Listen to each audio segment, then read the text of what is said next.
Qui viennent pour la première fois? C'est courageux. Merci. Alors je me présente, je suis Toussaint Cortichiatto, je suis analyste transgénérationnel. J'ai un cabinet de consultation qui se trouve au 21 rue de Rivoli, au Casone, à Ajaccio, et je reçois les adolescents et les adultes ou des familles. L'analyse transgénérationnelle, c'est une discipline particulière qui replace le sujet dans ses systèmes d'appartenance, c'est-à-dire sa famille, son monde professionnel, ses amis, et qui considère le symptôme comme prenant sens dans ces systèmes. Donc, dans cette discipline, nous sommes sensibles au contexte dans lequel un symptôme naît et dans lequel il se perpétue.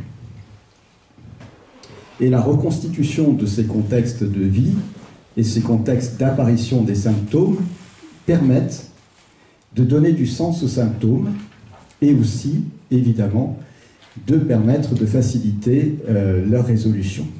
La particularité de cette discipline aussi, c'est d'élargir le contexte familial, non pas considérer seulement la famille existante, vivante, la famille qui vit ensemble, mais aussi parler des absents, c'est-à-dire ceux qui ont créé cette famille, c'est-à-dire, on va parler dans cette discipline de l'enfance du sujet qui consulte, de l'enfance des parents et de l'enfance des grands-parents, donc on se retrouve à parler finalement de 4 générations.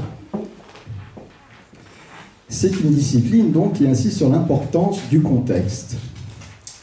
Importance du contexte de vie et donc l'importance notamment aussi de la culture. La culture, on ne s'en doute pas trop, génère parfois des symptômes de masse et des pathologies de masse. Et c'est pour ça que je voulais vous parler ce soir d'une injonction culturelle qui est très présente donc dans tous les médias. Nous sommes bombardés en permanence de ces messages, on verra comment tout à l'heure, qui consiste à dire qu'il nous faut réussir. Et c'est pour ça que la conférence s'appelle « Nos heureuses défaites ». Parce que moi, je vais essayer de vous montrer que d'abord, réussir tout le temps, c'est impossible, et que non seulement c'est impossible, mais que nos défaites nous construisent bien plus sûrement que nos victoires.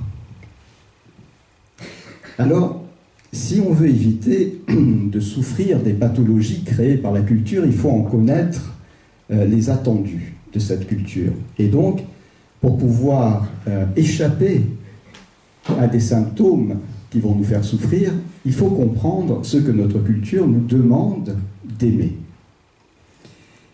Les attendus de cette culture, donc, je vous disais tout à l'heure, c'est l'obligation de réussir. Il faut réussir ses études, il faut réussir sa vie, il faut réussir son couple.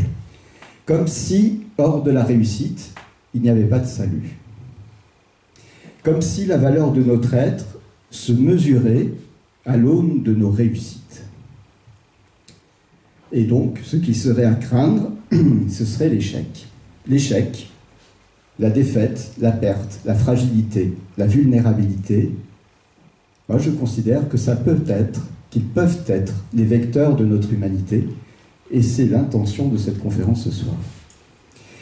Alors, dans une société traditionnelle d'Afrique, ce qui est montré en exemple, c'est d'honorer ses ancêtres. Et le bien suprême, c'est de devenir soi-même un ancêtre. Dans les sociétés de caste indiennes, ce qui est important, c'est de préserver la pureté de sa caste. Et dans nos sociétés individualistes, ce qui est valorisé, c'est de devenir quelqu'un par soi-même. Ça, c'est notre modèle. Alors, un petit mot sur les sociétés traditionnelles, la société traditionnelle que nous avons quittée. Dans cette société traditionnelle, c'est une société organisée sur une hétéronomie, c'est-à-dire une organisation qui situe le fonctionnement de la collectivité à l'extérieur de la collectivité. Par exemple, la société va se réguler et fonctionner autour d'une divinité, autour d'un dieu, autour des dieux, autour du cosmos, donc quelque chose qui est au-delà de la collectivité. Donc, la société va se structurer par quelque chose qui est au-delà de la société. Il existe dans ces sociétés traditionnelles une très forte socialisation et un fonctionnement très hiérarchisé. Et alors, les différences sont contenues par cet au-delà de soi. Et un individu socialisé sur ce mode de l'appartenance est un individu qui est renseigné sur ce qu'il est par le rôle qu'il a à jouer dans ces systèmes d'appartenance. Et donc, un rôle lui est attribué, il le connaît et il essaye de le remplir. Et à ce moment-là, son identité, il en est persuadé, c'est celle-là. Il a un sens à sa vie, c'est de correspondre à ce qu'on attend de lui. Donc, l'individu, dans ces sociétés, construisait son identité psychique en se déduisant des autres et en s'identifiant à un rôle. Ses choix étaient contraints, il appartenait à une classe sociale, les mariages étaient arrangés, il était contrôlé par sa famille, il avait un lieu de vie dont il sortait très peu. Et donc, ça, c'est la société de nos arrière-grands-parents, peut-être pour certains de nos grands-parents. Et nous sommes passés, nous, du principe d'hétéronomie au principe d'autonomie. L'autonomie, c'est-à-dire quelqu'un qui tire ses lois de lui-même. Aujourd'hui, donc, l'individu doit se déduire de lui-même et non plus du rôle qui lui est attribué. Et d'ailleurs, ce rôle, il ne le connaît pas. Il se produit par lui-même et à partir de lui-même. Le principe d'égalité fait que chacun a sa chance de réussir sa vie. Ça, évidemment, c'est la théorie. Et il doit réussir sa vie en fonction de son intériorité. Donc c'est un changement de paradigme considérable. L'injonction d'autonomie que nous assène notre culture aujourd'hui pourrait s'énoncer comme suit: je dois être la source de ce qui se passe. C'est par l'acte de choisir, c'est donc par mes choix, que je sens que je suis autonome. Et donc les choix de vie vont avoir une importance capitale. Donc se définir par soi-même, ça implique d'être autonome. Être autonome, ça veut dire aussi évidemment de rompre avec tous les conditionnements, tout ce qui nous aliène, tout ce qui nous empêche, comme l'on dit, d'être nous-mêmes. Alors, rompre avec les conditionnements, ça veut dire rompre parfois avec sa famille, avec son origine, avec sa terre, avec sa langue, avec parfois sa patrie, éventuellement, et parfois aussi sa culture d'origine. Donc un être qui se doit, pour exister pleinement, d'être différent de ceux qui l'ont conçu et aussi différent des autres. C'est-à-dire, il doit devenir cet être singulier que les médias lui demandent, avec force d'injonction, de devenir, et il doit trouver donc ce qu'il doit être lui-même. Donc il ne doit pas être défini par les autres. Même les limitations corporelles vont avoir du mal à passer. Et aujourd'hui, évidemment, on le voit avec la chirurgie esthétique, avec les progrès de la technologie, on peut être un homme ou une femme augmenté, transformé. Parce que les limites deviennent insupportables. Pourquoi serait-on conditionné par ce corps que je n'ai pas choisi? Les autres maîtres mots aujourd'hui, en dehors de l'autonomie, véhiculée par le monde professionnel et la politique, c'est, par exemple, le projet et l'excellence. Si vous écoutez les informations, le projet et l'excellence sont dans tous les sujets d'actualité. Le politique est friand du projet et de l'excellence. La feuille de route en est un exemple. Alors c'est bien sûr une idéologie, mais c'est une idéologie qui ne se dit pas. La recherche de l'excellence dans l'entreprise se décline au niveau personnel par la perfection. Et moi, dans mon cabinet, je reçois beaucoup de personnes, et notamment des jeunes mères, qui se disent épuisées parce qu'elles essayent d'être bonnes mamans, elles essayent d'être bonnes épouses, elles essayent d'être bonnes salariées. Mais pas seulement bonne épouse, bonne mère, bonne salariée, mais parfaite. Parfaite. Alors, quelle place pour l'échec? Quelle place pour la perte, pour la défaite, pour l'essai, pour l'erreur, pour les états d'âme?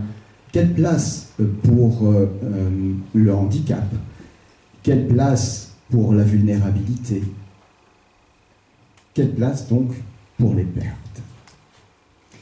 Donc nous sommes passés en 2 siècles à peu près de l'homme coupable de l'ère victorienne, vous savez, cet homme qui était, qu'on appelait le névrosé, qui a donné aussi, cette période a donné la naissance de la psychanalyse, et notamment cette problématique de masse, cette pathologie de masse qui était l'hystérie.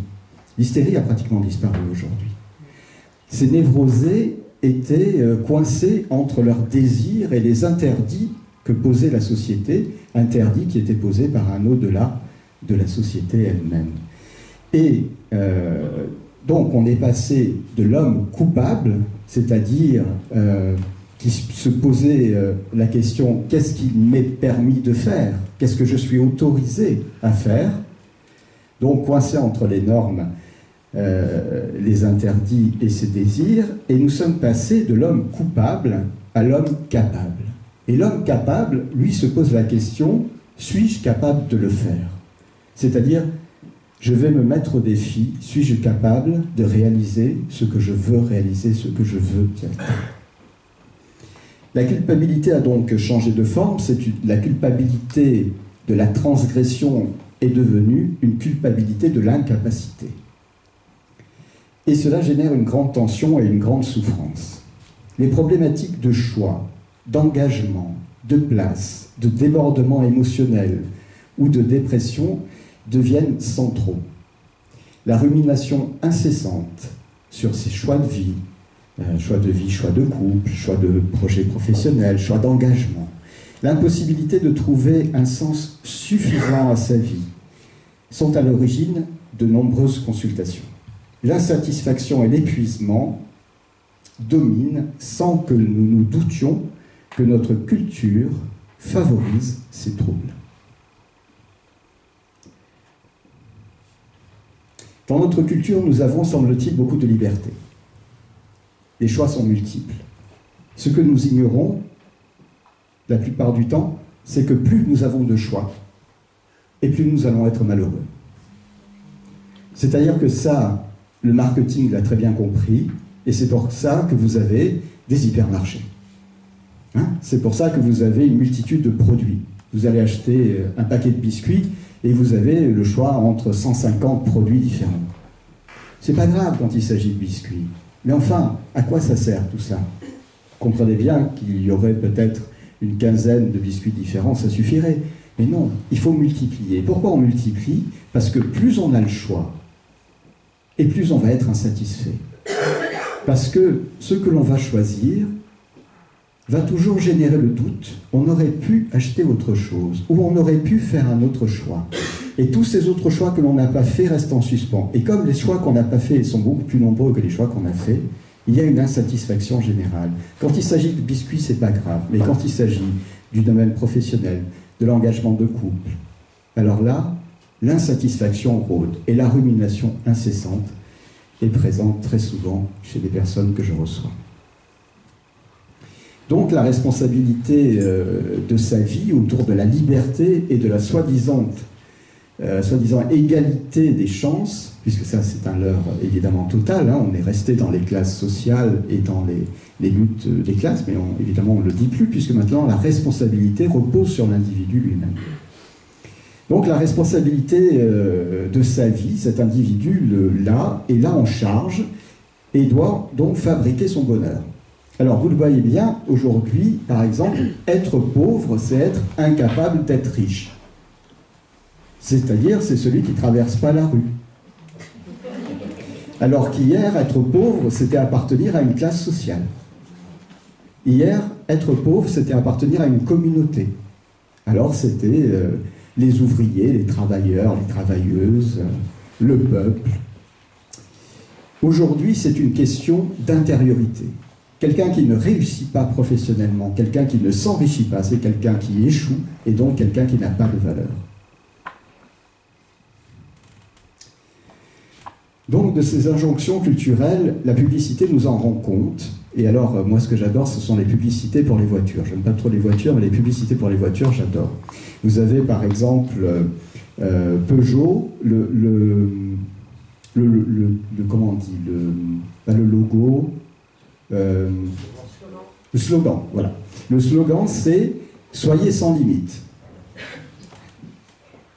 Citroën, pour la DS Crossback, c'est « De l'audace naît l'excellence ». C'est joli. Skoda. Alors, je vais vous faire écouter 2 pubs pour illustrer ça, très court. Je ne vais pas vous montrer les images, je vais juste vous faire entendre le texte. Et je vous demande d'être attentif. Alors Skoda, c'est moyenne gamme. Et puis je vais vous faire entendre Renault, qui est pour les véhicules haut de gamme. Et on va y revenir après.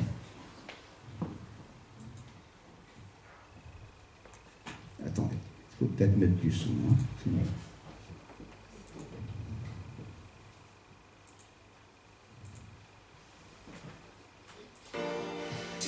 Pourquoi est-ce qu'on garderait toujours les mêmes habitudes? Pourquoi est-ce qu'on se réveillerait toujours au même endroit? Qui a décidé pour nous qu'un week-end, c'était 2 jours, et pas plus? Qu'une maison, c'était forcément sur la terre ferme? Qui a décidé qu'on allait toujours promener le chien en bas de l'immeuble? S'habiller comme ses collègues? Travailler tout le temps dans un bureau? Et si on changeait d'avis sur un coup de tête? Si on décidait nous-mêmes pour une fois? Et si on partait quand on en a envie? Nouveau Skoda Karoq, tracez votre propre chemin. Venez le découvrir pendant les... Voilà. Qui a décidé pour nous? Pas de limite. Nous décidons sur un coup de tête. Tracez votre propre chemin. Alors ça, c'est magnifique comme message. C'est pour une voiture, hein? Je vous en fais écouter une autre, qui est donc pour Renault. Renault haut de gamme. Donc elle est un peu plus longue, hein, puisque c'est Renault haut de gamme.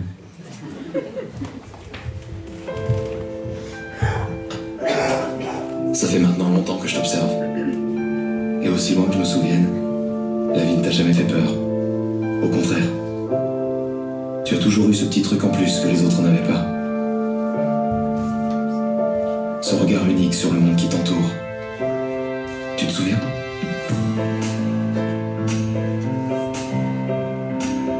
Tu as choisi de vivre ta vie plutôt que de la rêver.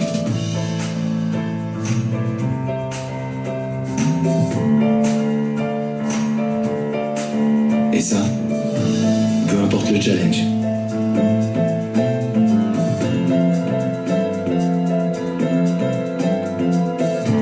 L'important pour toi a toujours été de continuer à avancer, sans jamais avoir à faire demi-tour ou regarder en arrière.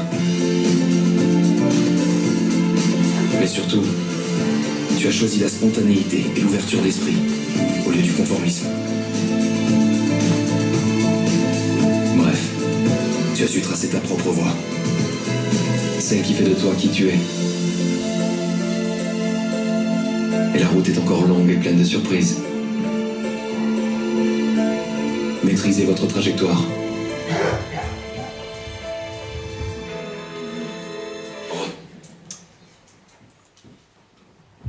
Voilà, vous avez compris? Maîtrisez votre trajectoire. Tu as su tracer ta propre voie, celle qui fait de toi qui tu es. Hein, ce sont des messages qui sont comme ça, lancinants, on en a tout le temps de ces messages dans les publicités. Il faut maîtriser sa trajectoire. Donc on nous conditionne à ce qui doit être désirable, se définir, créer sa voie, maîtriser, être anticonformiste et acheter une voiture comme les autres. Donc vous voyez qu'il y a quelque chose là, on essaye de nous envoyer un message et en même temps on nous formate pour fonctionner comme les autres. Qu'est-ce que c'est cette société qui, paradoxalement, nous dit d'être unique et nous demande de rentrer dans la norme. De ne pas avoir de limite, de décider sur un coup de tête, c'est être soi. En fait, ne pas avoir de limite, c'est être perdu. Mais il faut être d'accord là-dessus. On ne peut être libre que si on est bordé par des parois, par des limites. Et on le sait bien, enfin les psys le savent bien, parce que tous les troubles anxieux se développent sur l'effacement des limites. Hein, quand on a peur du vide, par exemple, c'est parce que la limite de la terre, la limite de la voiture dans laquelle on est quand on passe sur une route où il y a un précipice, eh bien ces limites-là s'effacent. Le risque, la menace est présente partout et on ne peut pas être en sécurité parce qu'il n'y a pas de limite. Donc ces limites qu'on nous demande d'effacer, c'est évidemment ce qui va nous rendre malades. Nous sommes dans une société étrange parce qu'on nous demande d'être parfait et on nous demande l'excellence. L'excellence, c'est ce qui ne peut pas être dépassé. Et ce qui ne peut pas être dépassé, c'est le meilleur. Et le meilleur, ça ne peut pas être la norme. Donc, nous sommes dans une société paradoxante qui nous rend fous. C'est-à-dire qui exhorte au succès et qui nous prépare à l'échec. Mais tous les êtres humains vont se retrouver à un moment donné dans une situation d'échec, dans une société où l'échec n'est pas la norme, mais une faiblesse de l'être. Cette culpabilité de l'incapacité, c'est une stratégie de l'aliénation et ça va entraîner des troubles mentaux de masse, comme je vous le disais. On a beaucoup aujourd'hui d'états limites, ce qu'on appelle les borderline. On a beaucoup d'augmentation de troubles anxieux et on a une explosion des addictions. Il y a une rumination accrue, il y a une hystérisation des choix, c'est-à-dire que les personnes n'arrivent pas à choisir, n'arrivent pas à s'engager. Hein? On parle beaucoup de la difficulté pour la génération des 20-30 ans à s'engager, pourtant il y a une volonté de le faire, mais il y a toujours cette question, et si ce n'était pas le bon, et si ce n'était pas la bonne? Et comment savoir? On peut savoir qu'à la fin.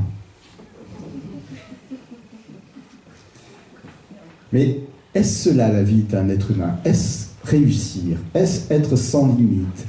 Est-ce se réaliser par soi-même? Est-ce devenir unique? Alors, doit-on, comme on nous le demande, s'isoler, tracer sa route pour devenir qui on est? Être humain, est-ce se couper avec tout ce qui nous fonde? On va revisiter un peu la construction humaine, les étapes de notre développement pour comprendre combien cette demande est aberrante. Qu'est-ce qui nous permet de grandir dans notre corps? On va commencer par ça. On va prendre le premier exemple, ce qui nous protège, par exemple, notre système immunitaire. C'est lui qui, tous les jours, veille à conserver ce qui est nous, et veille à détruire ce qui ne nous appartient pas. Eh bien, ce système immunitaire, on l'imagine souvent comme une question un travail de victoire ou de défaite. C'est-à-dire, il y a un microbe, le système immunitaire va le détruire et on est guéri. Sauf que ce n'est pas ça qui se passe. En général, ce sont des infections contrôlées et on vit avec, et on vit d'ailleurs très bien. Et d'ailleurs, l'une des plus spectaculaires contamination maîtrisée mais pas vaincue, c'est la naissance même du système immunitaire. C'est-à-dire, il y a 400 millions d'années, il y a ce qu'on appelle un microbe, un rétrotransposon, qui a infecté un de nos ancêtres et il n'a pas réussi à s'en débarrasser totalement. Et de ne pas s'en débarrasser, ça a été plutôt heureux pour nous, puisque notre système immunitaire s'est développé et c'est ce qui permet de développer les capteurs de tous nos lymphocytes et donc ce qui permet à notre système immunitaire d'être aussi puissant. Donc notre système immunitaire est à la fois le gardien de l'organisme contre les microbes et aussi le résultat d'une défaite heureuse de l'un de nos ancêtres contre un microbe. Je prends un deuxième exemple, c'est la disparition de nos cellules. La disparition de nos cellules, comme notre propre disparition, on pense toujours qu'elle est due soit à une attaque externe, soit à l'usure du temps. En fait, il n'en est rien. On a appris à peu près il y a 25 ans, 30 ans, que les cellules s'auto-détruisaient. C'est-à-dire qu'elles ont un système dans leur gène qui permet de créer des exécuteurs et en même temps de créer des protecteurs contre ces exécuteurs. Cela se nomme l'apoptose. Alors, l'apoptose, donc, ça s'appelle le suicide cellulaire en d'autres termes. Et toutes les cellules ont la possibilité de s'autodétruire. Chacune de nos cellules, pour vivre, pour continuer à vivre et pour réfréner son autodestruction, a besoin de recevoir les messages des autres cellules qui l'entourent. C'est-à-dire que c'est parce qu'elle fait partie d'une collectivité de cellules qu'elle peut attendre avant de s'autodétruire. Le destin de chacune de nos cellules dépend en permanence de la qualité des liens provisoires que la cellule arrive à tisser avec son environnement. Et c'est sur cette interdépendance dépourvue d'alternatives qu'est scellée notre existence et qu'est fondée notre pérennité. Si la présence du dialogue entre les cellules est indispensable, ce dialogue n'est pas suffisant, il faut aussi qu'il y ait des pertes. C'est-à-dire que l'environnement déclenche des pertes massives de cellules pour que notre corps puisse se créer et se renouveler. Donc, dès les premiers jours de notre vie, dès notre conception, au moment même où naît notre existence, se joue un rôle essentiel, le suicide cellulaire joue un rôle essentiel dans la sculpture de notre corps. Si on avait la mémoire de nos métamorphoses, on se rendrait compte qu'en fait, on est comme un fleuve. C'est-à-dire que nous avons de notre continuité une image très étrange, hein, celle d'une personne qui se maintient d'année en année. On ne voit pas nos transformations, et pourtant, nous nous renouvelons tout le temps, c'est-à-dire des dizaines de milliards de cellules meurent chaque jour et elles sont renouvelées. Et pourquoi ce mécanisme-là? On pourrait se dire ça prend beaucoup d'énergie à notre corps, simplement parce que notre corps a besoin de s'adapter en permanence à notre environnement. Et c'est ce qui nous permet d'être en vie et en bonne santé. Donc cette fragilité et la survenue de la mort cellulaire qui va nous permettre d'échapper à ce que nous redoutons le plus, c'est-à-dire la maladie. Les maladies les plus graves que nous redoutons, ce sont le cancer, les cancers, le sida, les maladies dégénératives. Eh bien, qu'est-ce que sont ces maladies? Ces maladies proviennent des cellules qui se sont coupées de leur environnement. C'est-à-dire des cellules qui ne répondent plus aux messages d'autodestruction délivrés par l'environnement des autres cellules. Quand on a rompu les relations d'interdépendance, eh bien la cellule devient immortelle. Et c'est ça qui crée la maladie. Troisième exemple, nous représentons le développement de notre cerveau comme une succession de développement au début de notre conception et de notre naissance, et puis après, peu à peu, nos neurones diminuent, et puis avec l'âge, on le sait bien, on commence à perdre beaucoup de neurones, et puis il y a la dégénérescence. En fait, c'est pas ça du tout qui se passe. Quand on est, on a un maximum de neurones, effectivement.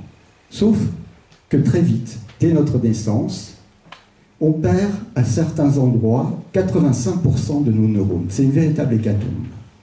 En moyenne, on va dire que l'on perd 50% de nos neurones dès notre naissance, parce que les neurones vont développer des prolongements, des axones, puis des dendrites, qui vont permettre de circuiter le cerveau. Et ce qui se passe, c'est que chaque neurone qui trouve une cellule alliée, un autre neurone à laquelle se greffer, entrer en contact, va rester en vie. Et chaque neurone qui ne trouve pas une relation cellulaire meurt. Là aussi, il y a une interdépendance. Sans ces pertes colossales, notre cerveau ne pourrait pas fonctionner. Et l'extraordinaire degré de complexité de notre cerveau vient de ce phénomène-là. Donc le destin de toutes nos cellules dépend des autres cellules. Ça, c'est pour notre corps. Alors cette fragilité cellulaire dont je vous parle, ce n'est pas mon métier, ce travail-là. Mais je vous l'indique parce que c'est important, c'est exactement ce qui se passe pour notre développement psychique, parce que nous sommes interdépendants, et un nouveau-né ne peut survivre que s'il crée une relation avec ses parents. C'est-à-dire que sans pouvoir se connecter à ses parents, un bébé ne peut pas se développer, il risque de mourir, et en tout cas, on l'a mesuré, son cerveau s'atrophie. Donc, nous avons une hyperdépendance, une interdépendance continue. Et ce qui nous échappe un peu, c'est que cette interdépendance, ce besoin de l'autre, c'est de notre conception jusqu'à la mort.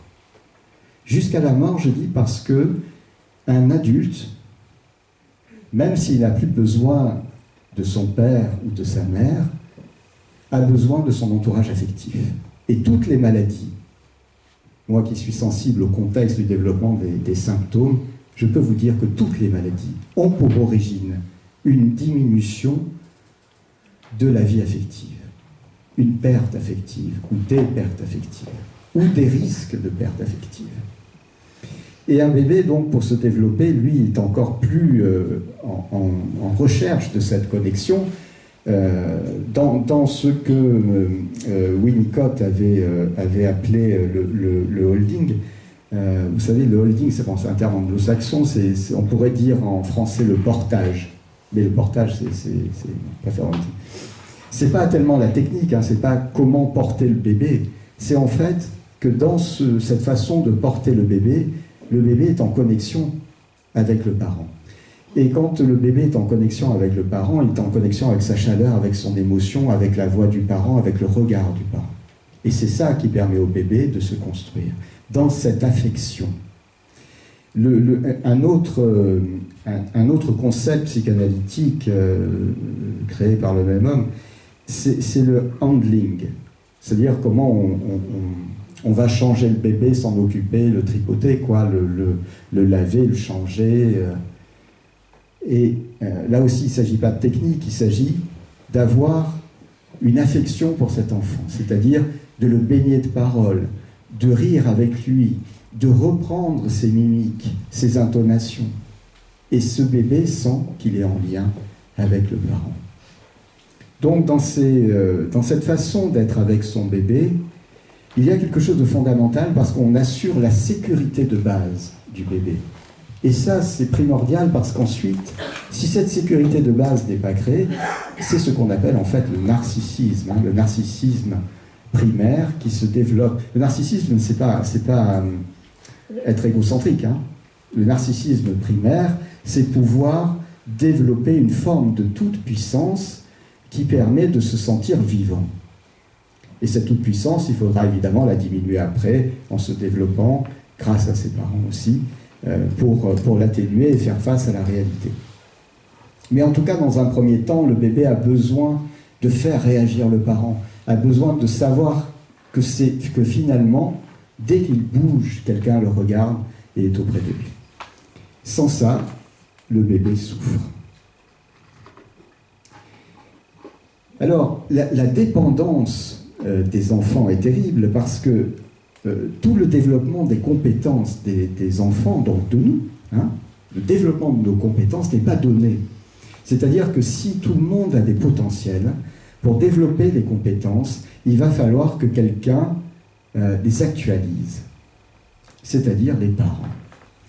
Et non pas en faisant écouter de l'opéra ou en obligeant le petit enfant à se coltiner des œuvres d'art tout le temps. C'est pas ça, c'est pas comme ça qu'on développe les compétences. Les compétences des enfants, ça se développe très simplement en étant à l'écoute, en aidant, en permettant aussi de faire le deuil de ce que l'enfant doit perdre pour pouvoir actualiser sa compétence nouvelle. Ça, c'est quelque chose de très important parce qu'on a l'impression qu'un petit enfant se développe en augmentant ses compétences tout le temps. C'est-à-dire en découvrant de nouvelles compétences et en gardant celles qu'il avait pu acquérir. Mais en fait, ce n'est pas ça qui se passe non plus. Comme pour le développement de notre corps, il y a des pertes. Et des pertes auxquelles l'enfant doit consentir. Et il ne peut y consentir à ces pertes que si les parents l'accompagnent. Ce que doivent faire des parents structurants, c'est de permettre de passer notamment du circuit court de la récompense au circuit long de la satisfaction. Et ça, c'est très important parce que ça donne toutes les crises dans la période oedipienne, quand les enfants se roulent par terre parce qu'ils veulent un objet, parce qu'ils veulent aller à tel endroit, manger tel truc, et les parents deviennent fous avec ça. Mais c'est ça qui va structurer l'enfant, c'est que les parents fixent des règles et les tiennent. Et les tiennent pourquoi? Parce que si on permet aux enfants d'être dans le circuit court tout le temps de la satisfaction, alors ils ne se structurent pas. Et quand vous entendez les messages des pubs qui disent d'agir sur des coups de tête et de ne dépendre que de son propre état d'âme, de faire des achats compulsifs, hein, en fait, on ne demande que ça, eh bien là, évidemment, on sent bien que le circuit court de la satisfaction est activé. Si on est structuré, on va résister. Mais si on n'est pas structuré, on va plonger. C'est pour ça que je vous disais que ça fait flamber les addictions aujourd'hui.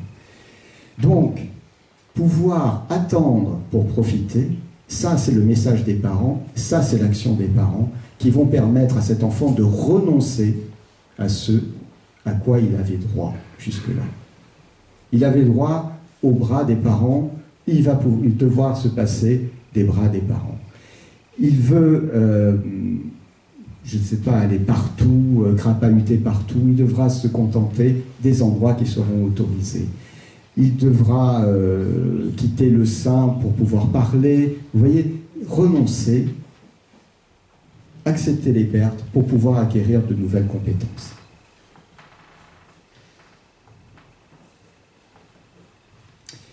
Et ça, donc, tout au long de notre vie. Quand je reçois des personnes qui me disent, par exemple, on parle souvent de la mort en séance, hein, la mort des autres, sa propre mort. Et les gens me disent, et ça c'est une récurrence, ils me disent, moi je n'ai pas peur de la mort. Moi je ne crains pas ma mort. Par contre, je suis terrorisé par la vieillesse, la maladie, la dépendance. Et alors, ce qui est très étonnant, c'est que ces personnes ont une conception de la vieillesse qui est très particulière, mais elle n'est pas si aberrante. Alors là, c'est celle qui est dans le grand public, on va dire. La vieillesse, bah, c'est la perte de tout ce qui faisait notre bonheur, quoi, hein, c'est-à-dire notre mobilité, une vie riche, variée, c'est la dégénérescence, et on va finir, comme on nous le montre tous les jours dans les actualités, dans un EHPAD, et maltraité. On nous arrosera comme des plantes vertes, et on nous fera chanter des chansons débiles. Donc, quand on montre la vieillesse de cette façon-là, évidemment, on ne peut pas comprendre que ce soit un âge souhaitable. Parce que la vieillesse, en fait, c'est pas ça. Et il n'y a aucune raison qu'à chaque étape de notre vie, quelque chose se soit ouvert, et qu'à ce moment-là, rien ne s'ouvre. Vous comprenez bien qu'il y a un problème. Donc, on nous demande d'aimer les 2/3 de notre vie, et d'exécrer le dernier tiers. On nous fait aimer l'euthanasie. Et on se dit, là, aujourd'hui, chouette, ça va venir, on va pouvoir, voilà, quand on en a un peu marre, un peu fatigué, on va pouvoir passer à autre chose.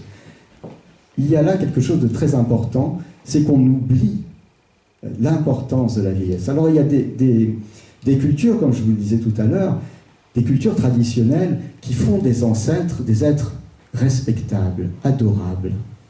Et pourquoi, dans ces cultures, les ancêtres peuvent être adorés, et dans notre culture, on les représente comme des gâteux encombrants? Simplement parce que c'est une ligne comptable. Et qu'on est dans une société de gestion. Et dans la société de gestion, on nous montre dans les médias ce qu'on doit détester. Hier, c'était les fonctionnaires. Aujourd'hui, ce sont les pauvres et les vieux. Pourquoi? Ben parce que les fonctionnaires coûtent de l'argent à l'État, parce que les chômeurs coûtent de l'argent à la collectivité et les vieux ne rapportent rien.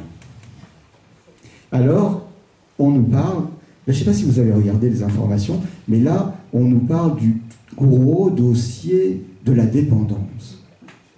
C'est-à-dire ce truc horrible, là on prépare une réforme évidemment, ce truc horrible de la dépendance qui nous coûte si cher. Qu'est-ce que ça veut dire? On fait des efforts merveilleux pour vieillir, et puis, ben, quand on vieillit, il faut disparaître. C'est bizarre quand même. Bon, il y a quelque chose là donc à creuser. Donc ce que je veux vous dire, c'est que ces périodes qui semblent un peu critiques pour nous sont des périodes qui sont des périodes de fragilité, de vulnérabilité, mais qui apportent quelque chose. Et ça, c'est très important. Donc quand dans ces publicités, on nous montre un être triomphant qu'on nous demande d'idolâtrer, qu'on nous demande d'incarner, eh bien, il faut bien se rendre compte que c'était un être qui n'avait pas conscience de son corps quand il est né, qui avait besoin donc de l'éprouver en passant par son parent. C'est un être qui doit, pour penser, passer par l'appareil à penser d'un autre. C'est un être humain qui, quel que soit son âge et ses productions et ses biens, peut s'écrouler quand il rencontre des pertes affectives. Donc cet être humain qu'il faudrait incarner est un être humain robot. Et c'est un être humain qu'il n'est pas possible d'incarner sans maladie. Donc un être humain qui ne peut pas survivre seul.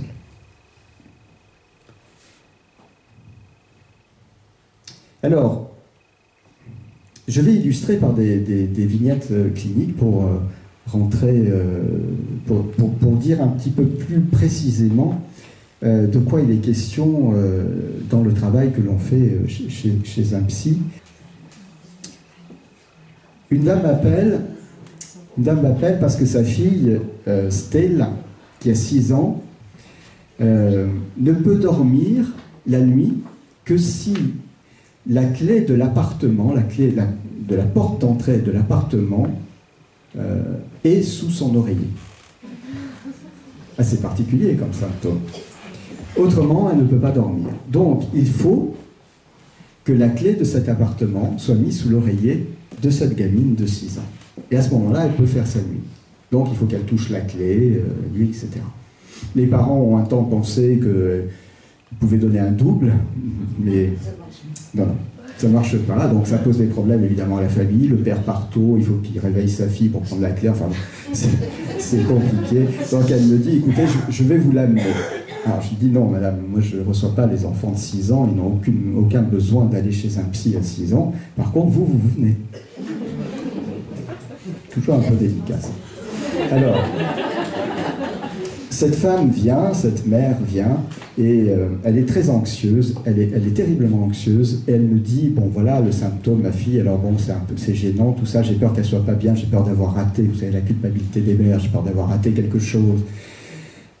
Et puis elle est très inquiète pour son mari, elle dit, il se dépense trop, il travaille trop, il prend pas soin de lui, il risque de mourir, et elle me dit paradoxalement, elle est très inquiète pour lui, mais elle pense le quitter parce que c'est insupportable pour elle. C'est insupportable pour elle parce qu'elle se dit, il m'écoute pas, et finalement on n'a pas beaucoup d'échanges, et finalement je serais mieux s'il était pas. Alors ça me paraît un peu étrange, ces histoires de sa fille, les histoires, son inquiétude pour son mari, et on essaye de comprendre ce qui s'est passé. Alors je pose une question traditionnelle. Quand un symptôme est présent dans une famille, et je demande, qu'est-ce qui s'est passé pour vous, madame, quand vous aviez 6 ans, quand vous aviez l'âge de votre fille aujourd'hui? Et elle me dit, bon, je sais pas, bon, j'ai eu une enfance heureuse, enfin ça a été... ah oui, à 6 ans, oui c'est ça, c'est 6 ans, mon père a disparu. Et je lui dis, votre père a disparu quand vous aviez 6 ans? Elle me dit, oui. Oui, il est parti. Et je lui dis, comment ça il est parti? Il a quitté le foyer? Elle me dit, non. Non, il est décédé. Ah. Je dis, pourquoi vous ne me dites pas qu'il est mort? Elle me dit, bah, c'est comme ça qu'on me dit, on dit qu'il est parti. Enfin, il a disparu, quoi, c'est un disparu. Je dis, non, il est mort. Oui, si vous voulez, oui, il est mort. Alors j'ai essayé de dire, quand j'avais 6 ans, mon père est mort. Elle me regarde, elle me fait... Bon, je dis, essayez, ça ne vous coûte rien. Oui, ok. Oui. Quand j'avais 6 ans, mon père est mort. Et là, les yeux s'humidifient et il y a quelque chose qui se passe. Et elle me regarde et elle me dit, ça pleure. Et je lui dis, comment ça, ça pleure? Elle me dit, oui, ça pleure. Mais je lui dis, qu'est-ce qui pleure? Ben, elle pleure. Et là, on commence à comprendre quand même ce qu'il y a derrière. C'est-à-dire qu'il y a quelque chose de bloqué. Et vous voyez que c'est très fin. C'est-à-dire qu'il suffit d'une phrase pour que ça sorte parce que c'est très proche. Donc il y a quelque chose là autour de la perte de son père, autour de la mort de son père qui n'a pas été intégré. Et ça c'est très particulier aussi, et c'est assez mal compris, c'est qu'on peut très bien savoir que quelqu'un est mort. On peut très bien parler du mort. Ça ne veut pas dire qu'on a fait le deuil totalement. Parce que ce qui est en jeu, c'est ce qu'on a ressenti quand on avait 6 ans, par exemple, pour cette femme. Quand on ne sait pas ce qu'est la mort. Et c'est pour ça qu'elle dit qu'il a disparu, qu'il est parti. Quand plus tard elle saura ce qu'est la mort, qu'elle aura pu intégrer ce qu'est la mort, il aurait fallu qu'à ce moment-là, elle revisite la perte de son père. Parce qu'il y a toujours quelque chose qui reste bloqué autour de ce qu'on a vécu quand on était insuffisamment mature pour le comprendre. Et c'est ça qui se rejoue, selon moi, avec sa fille. Bien sûr que c'est une façon de voir les choses. Mais je lui dis la chose suivante. Écoutez, quand vous allez rentrer chez vous, avec votre mari, vous allez prendre un moment, un soir, et vous allez faire un jeu avec des photos. Et vous allez, si vous avez des photos de votre père, de votre mère, de vos grands-parents, vous allez les poser, vous allez jouer avec vos enfants, avec votre fille, et vous allez essayer de lui faire deviner qui est qui, de les poser comme sur un arbre généalogique. Elle me dit oui, d'accord, mais d'accord, elle me dit ok. Elle me rappelle quelques jours après et elle me dit bon, finalement, je ne vais pas venir au rendez-vous parce que, figurez-vous, bizarrement, on a oublié pendant 2 nuits de mettre la clé sous l'oreiller de Stella et elle ne nous l'a pas demandé. Alors je dis c'est bien votre oubli. C'est formidable. Et elle me dit oui, mais il y a une autre chose qui est très étonnante, c'est que notre fille a mis sous son oreiller la photo de son grand-père qu'elle n'a pas connu.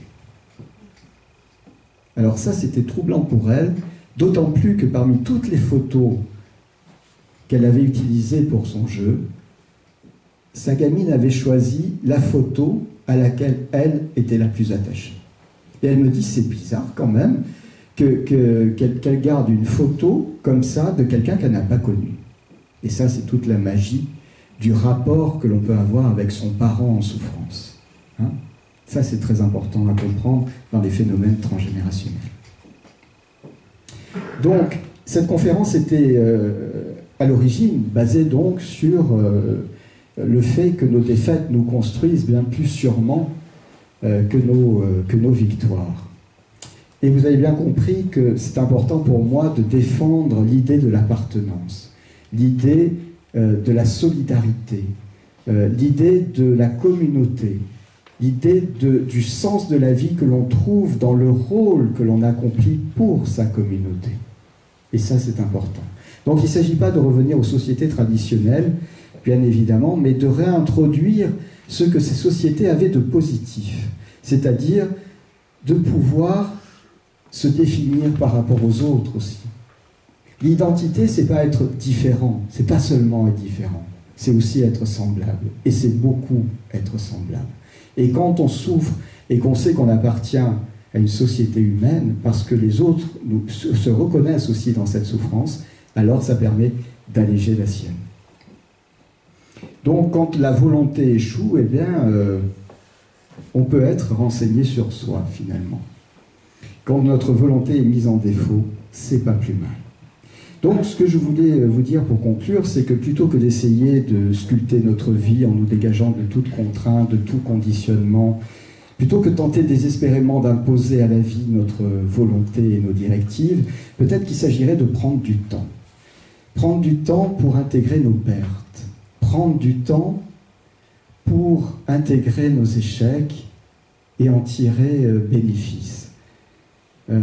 Prendre du temps pour renouer après une perte importante et se renouveler ensuite auprès d'autres. Se voir un peu comme une sculpture où les événements de vie nous enlèvent de la matière, nous affinent pour nous amener à l'essentiel. Donc, on ne peut pas se vivre solitaire, on ne peut pas être une œuvre solitaire. Il faudrait plutôt se voir finalement comme quelqu'un qui répète sa note de son côté et qui un jour va la jouer dans une symphonie, par exemple. Toutes les notes sont utiles. Toutes les notes sont utiles et toutes les présences sont utiles. Notre présence, notre amour, notre chaleur est importante, sont importantes pour d'autres. Et donc, même si nous ne sommes pas triomphants, même si nous ne sommes pas formidables, nous comptons dans cette vie. Et ça, nous l'oublions trop souvent. C'est-à-dire que quelle que soit notre force, notre physique, notre beauté, que nous ayons un corps parfait ou un corps cabossé, notre présence compte. Notre vie a une grande importance. Chaque vie a une grande importance. Nos paroles et nos actes ont des effets, des répercussions. Et la question que je veux vous poser, c'est permettez-vous à d'autres humains cellules de retarder son autodestruction? Moi, je sais par mon métier que parfois, un geste, un regard, permet de retarder l'échéance. Et ça, c'est important. Et en tout cas, de ça, nous en sommes tous capables. Je vous remercie infiniment pour votre écoute.